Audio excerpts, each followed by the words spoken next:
नमस्ते सबको।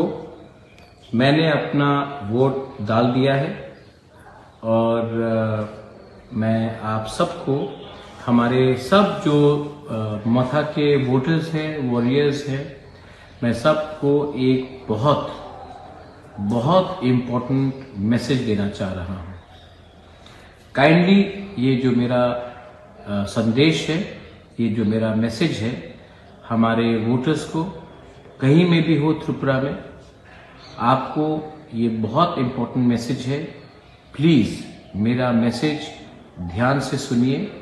ये मैसेज, मेरा जो संदेश है हमारे पूरे वोटर्स को, हमारे पूरे वॉरियर्स को, प्लीज़ इसको ध्यान से सुनिए। बहुत जगह से खबर आ रही है कि वोटिंग स्लो है क्योंकि मशीन में बहुत जगह में प्रॉब्लम आ रहा है।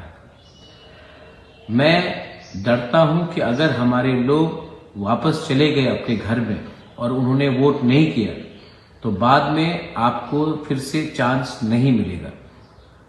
अगर हम अपने लाइन में खड़े रहे तो कोई भी हमें नहीं बोल सकता है कि घर वापस जाओ। अगर आप लोग अभी वोटिंग नहीं करके घर चले गए तो नुकसान हम सबका होगा।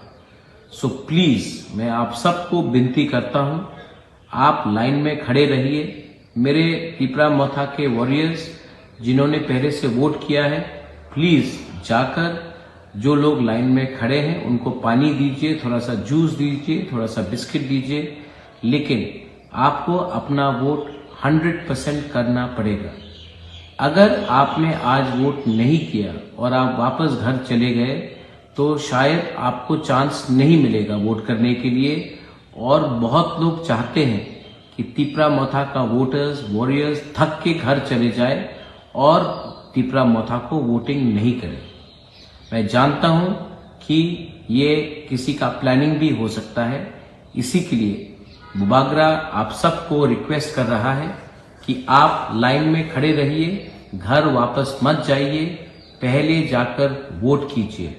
और मैं अपने वॉरियर्स को, जो YTF है, बुरुई बदौल है, मथा को जिसने वोट दे दिया है, आप वापस बाहर निकलिए और सबको ये बात समझाइए कि उनको वोटिंग करना है, घर जाने से नुकसान हमारा होगा। आप लोग हमारे जो वोटर्स हैं उनके लिए थोड़ा सा पानी, थोड़ा सा जूस, थोड़ा सा बिस्किट रखिए कि वो लोग थके नहीं। और मैं फिर से अपने बुकिंग 12 लोगों को रिक्वेस्ट करना चाहता हूं, डरिए मत। आप लाइन में हैं, आपको कोई वापस नहीं भेज सकता है, लेकिन अगर बिना वोट करके आप घर वापस चले गए तो बाद में आपको चांस नहीं मिलेगा। ये हमारा लास्ट चांस है। प्लीज इस बार आप थोड़ा सा कष्ट करके लाइन में रहिए, ये बुबागरा आपको रिक्वेस्ट कर रहा है, प्लीज। और वॉरियर्स, TWF, मथा, प्लीज, बुरुई बदौल, बुमा बदौल, प्लीज उनको समझाइए और हमारे लोगों को थोड़ा सा पानी, थोड़ा सा जूस, थोड़ा सा बिस्किट दीजिए। मैं आप सबको पूरे त्रिपुरा में रिक्वेस्ट कर रहा हूं क्योंकि हर वोट डिसाइड करेगा हमारा भविष्य में क्या होने वाला है। I love you. प्लीज मेरा मैसेज को सीरियसली लीजिए और प्लीज जो मैं बोल रहा हूं उसमें इमीडिएटली, अभी जल्द से जल्द कायम होकर आप लोग एक दूसरे को मदद कीजिए। बेलाइनो हम बाय खुलूंगा।